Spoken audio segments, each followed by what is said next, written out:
ખૂબ સરસ મોટી સંખ્યામાં મિત્રભાઈ એમાં ખૂબ ગ્રુપ પ્રતાપ દાદા અને કમલેશભાઈ એ બધા અમારા સામે વડીલો એના એવા ખૂબ ખૂબ આભાર.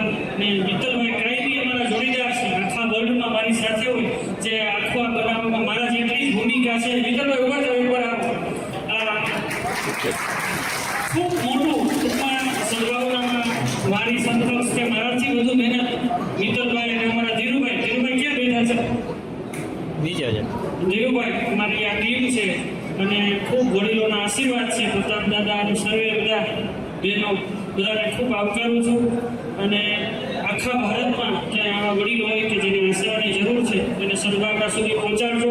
અને આજે માનસ ખેતાણી એનો જન્મદિવસ તેને પણ ખૂબ ખૂબ અભિનંદન. અમારા સર્વે વડીલોના આશીર્વાદ કે આવતા 100 વર્ષ સુધી આવા સેવાના કાર્યો કરતા રહીએ. બસ જય.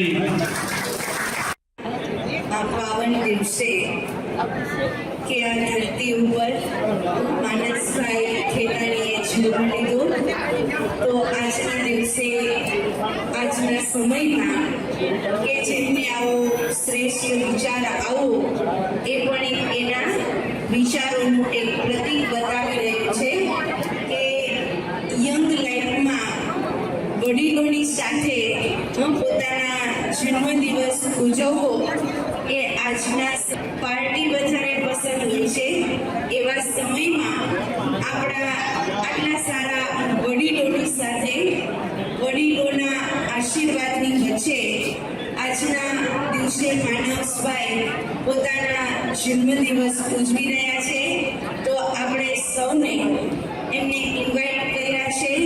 તો આપણે સૌ વતી માનસભાઈને આપણે સર્વ જન્મદિવસની ખૂબ ખૂબ એવી શુભેચ્છા આપીશું.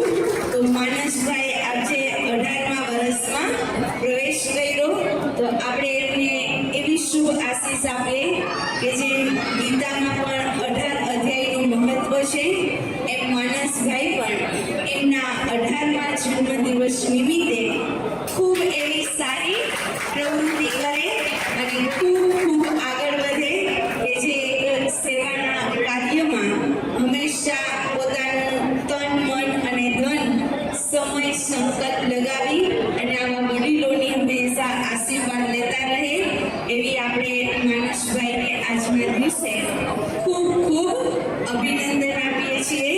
અભિનંદન અભિનંદન અભિનંદન. ઓમ શાંતિ. પુત્ર છે એને જન્મદિવસના આશીર્વાદ દેવા પધારેલા સર્વ બુજુર્ગો વડીલો પ્રશસ્ત મહેમાનો હૃદયથી આભાર માનું છું. માણસ એટલે અમારો દીકરો છે. મિત્રભાઈ મારા મોટા ભાઈ છે. આમ તો તમને બધાને મિત્રભાઈના પરિચય જશે કે મિત્રભાઈ શું છે એટલે તમને લોકો પરિચય દેવાની જરૂર નથી. મિત્રભાઈ એટલે કળિયુગના મુકટ વગરના ભગવાન. બધા હાથ ઊંચો કરો ના હોય. મુકટ વગરના ભગવાન એટલે મિત્રભાઈ. એના પરિવારની વાત કરીએ કે મા બાપે જ્યારે ખૂબ જ પુણ્ય કર્યા હોય ત્યારે એના ઘરે માણસ જેવો દીકરાનો જન્મ થાય. જ્યારે મેં માણસને જોયું છે ત્યારે એની કરુણા ફાઉન્ડેશનની ઓફિસે કાંઈ ને કાંઈ છોકરો કામ જ કરતો હોય. મીડિયમ ઇંગ્લિશમાં નર્સરીથી ભણતો છોકરો 18 વર્ષનો જ્યારે હું એની ઓફિસે જાઉં તો કાર્ડ કરતો હોય, અનાજના બાજકા ભરતો હોય, કાંઈક ને કાંઈક પ્રવૃત્તિ જ કરતો હોય. એટલે કહેવાય છે કે મોરના ઈંડા ચકરવા ન પડે.